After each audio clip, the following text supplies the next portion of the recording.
Uh-oh, ring the alarm. You knew it was going to happen sooner more than later. Arguments in the locker room.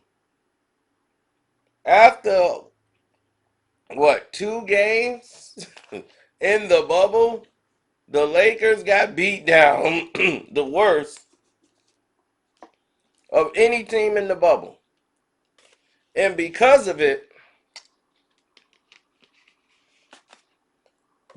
they were beat down the way they were and just got outplayed. They were down like what, 13-0 when the game started? Wow. It was just oh my goodness. It was like a junior varsity team playing against the Globetrotters or something. They got beat so bad.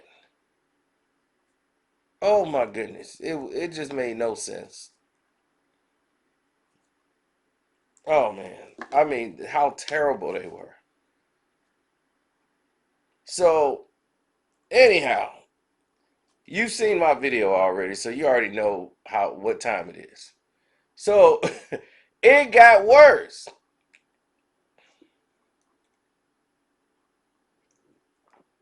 Just when you're thinking, well, it can't get no worse than this, it got worse.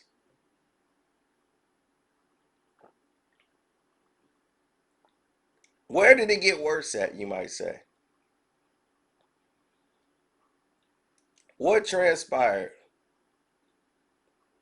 that would make this worse? Very simple. Soon as the game was into the third quarter or fourth quarter, they were making a run.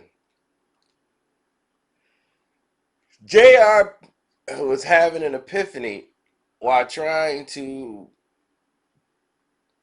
over there on the bench, while trying to, you know, implement that he should have more playing time.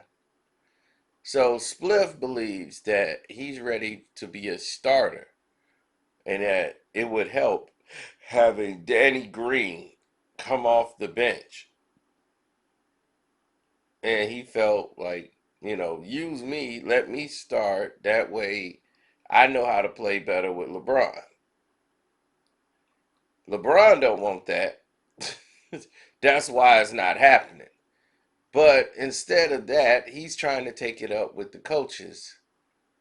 So in the locker room, when they was talking about that and Dion Waiters and all the rest of them, they got to the locker room.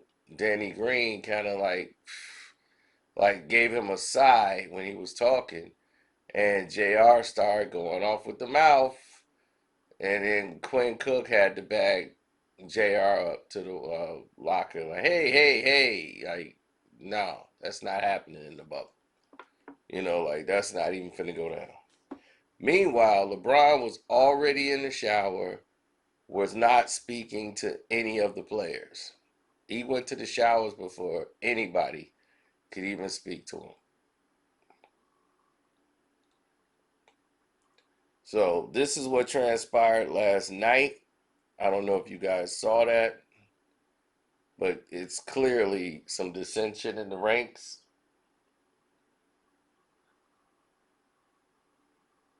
I'm quite sure if I got the news, it'll be on Sports Center or something later. Yeah, the Lakers were not happy, not speaking to each other really, and one game could divide a team.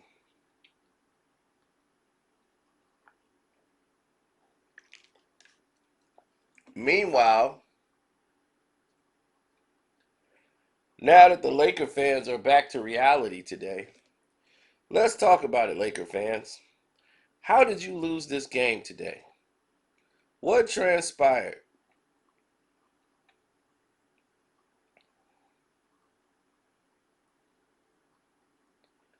What what was the example? Okay? Like what happened? What was the lesson learned? Reality versus fiction. The Lakers have played like crap for 2 games straight. They were terrible in the first game. They were even worse in the second game. Now, the Clippers couldn't even miss from 3-pointers range last night.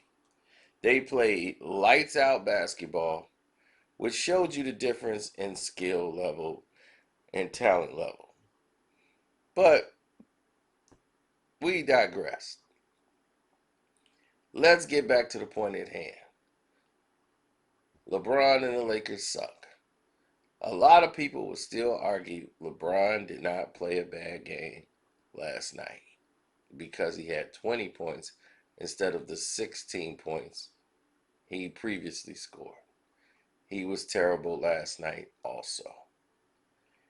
And he did nothing to stop anybody defensively last night.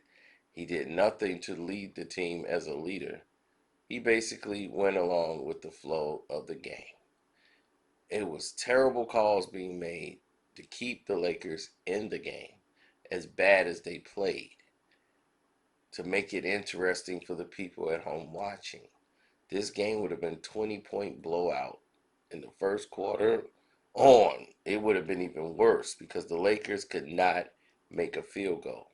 Danny Green couldn't hit the side of the ocean with a rock because he had guys in his face. And even when he was wide open, he still couldn't hit anything. And JR is, harping for more playing time. See, this is the thing when you have a bunch of players who want to get in there and mix it up, but you only have one ball.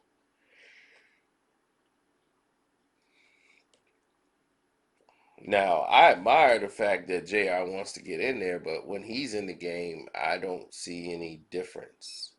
I see a guy who's over the hill, who defensively wasn't great 3 years ago or 4 years ago. And I don't think you're going to get better with age defensively. So, it is what it is.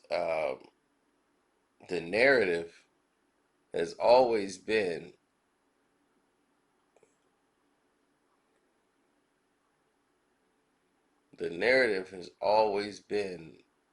stacked against the status quo.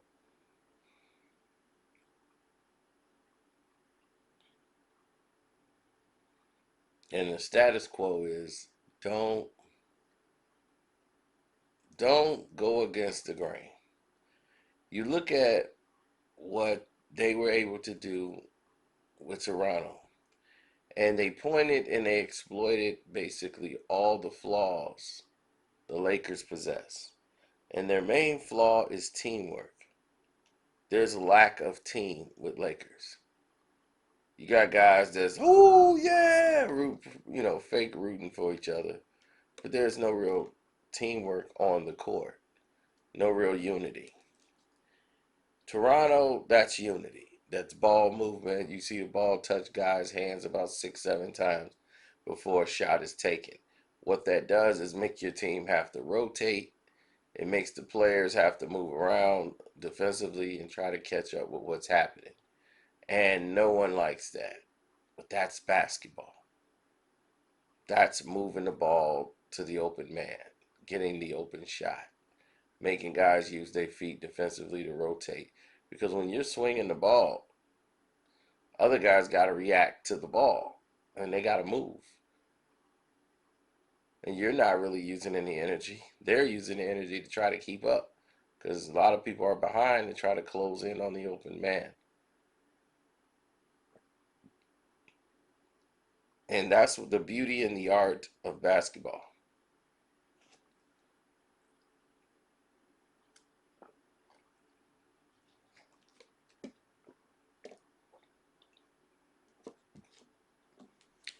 The Lakers' kryptonite, fast point guards. If you have someone who's running the point with speed, it's going to present a problem for the Los Angeles Lakers.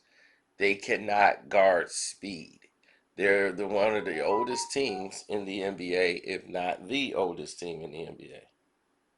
And the problem is when you're that old and you're a team like that, it's not going to serve you well.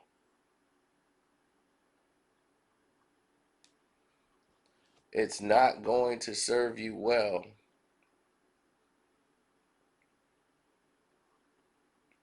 if you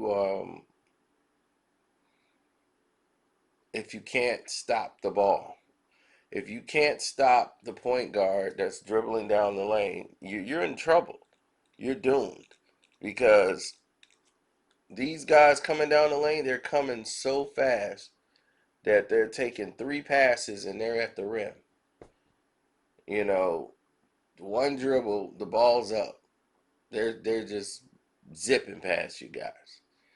So unless you get somebody on the ball who's young who can stop the ball, you're not going to beat a lot of teams. Fast point guards will put them in bad situations.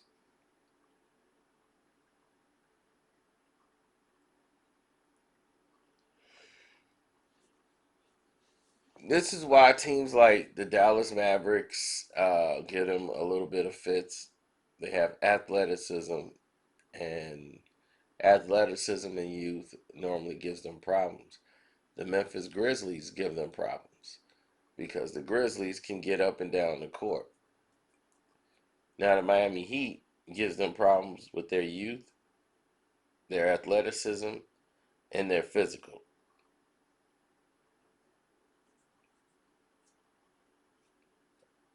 But they play more of a half court game, which puts the Lakers in a position to play. Anthony Davis has problems with athletic big men who can guard him out on the post. If you can stay with Anthony Davis, it makes it very uncomfortable for him and it makes it very hard for him to shoot over a guy. So it's basically saying it's like Shaq when he was faced with Yao Ming. He's finally faced off with someone his size. All of a sudden, he's not so tough, or he's not the same.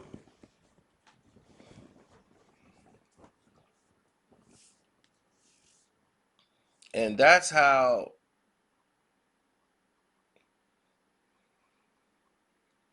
and that's normally how, you know, the game was played. Somebody with a better skill set, or somebody who was tougher or just as equally as physical, or they could match your intensity, you know. And when Bill Russell came in, and his legacy was made off of playing Wilt. It's not like Wilt had a bad game. It was just in the clutch moments, Bill Russell's defense on Wilt, it took away from the legacy of Wilt of being this dominant force. Now people are like, oh well, look at what Bill Russell did against Wilt. We don't know if Wilt's that good.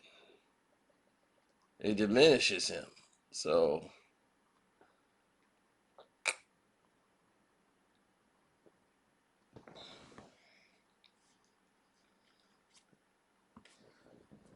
uh I don't really see it that way. I see it as a microcosm of the Los Angeles Lakers being a team that is is built up with a bunch of players that you could find for a certain price.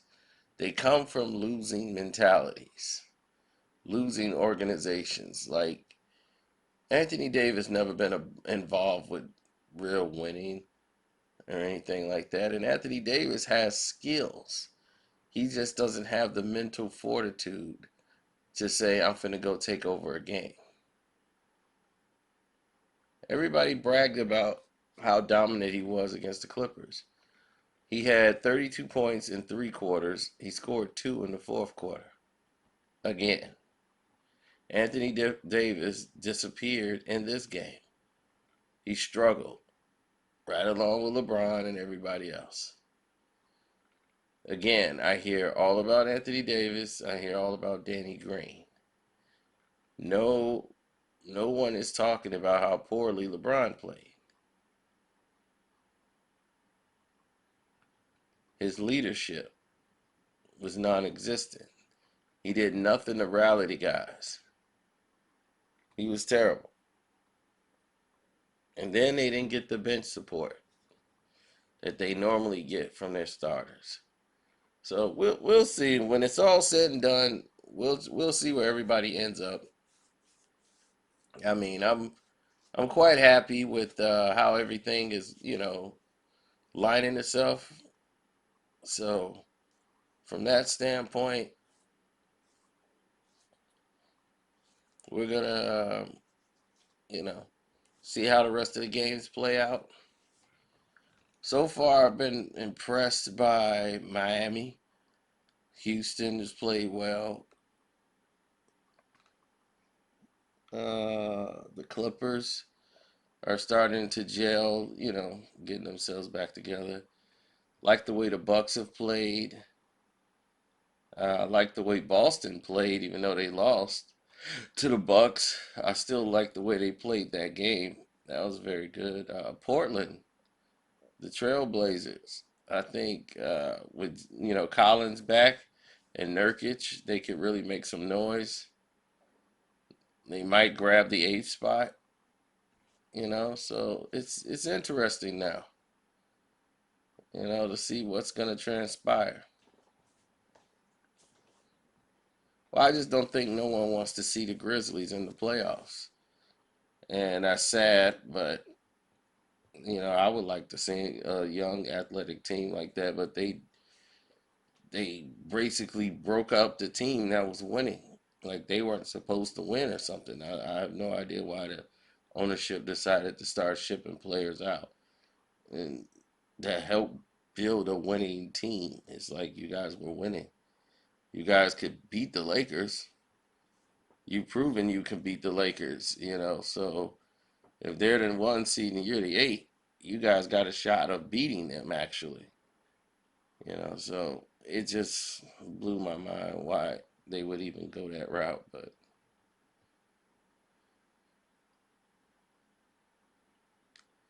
it is what it is. So what do you think about the rest of the team fighting with each other? And don't forget to support the page and hit up my Cash App, which is Carceno, Karceno. And for the rest of you guys, thank you for the little of the support. Don't forget to hit that like button. And on the Patreon, it is insane. I told you August the 1st, we was going to start hitting people upside their head. We started right off talking about Will Smith and Sanaa Lathan. Today is Jay-Z's bank account. We got what's in Jay's bank. Yep. And that's just the first person. You think people are billionaires, and they are on paper. But what you have liquid is entirely different. So if you're on the Patreon, you VIP, this is your day. I'm out.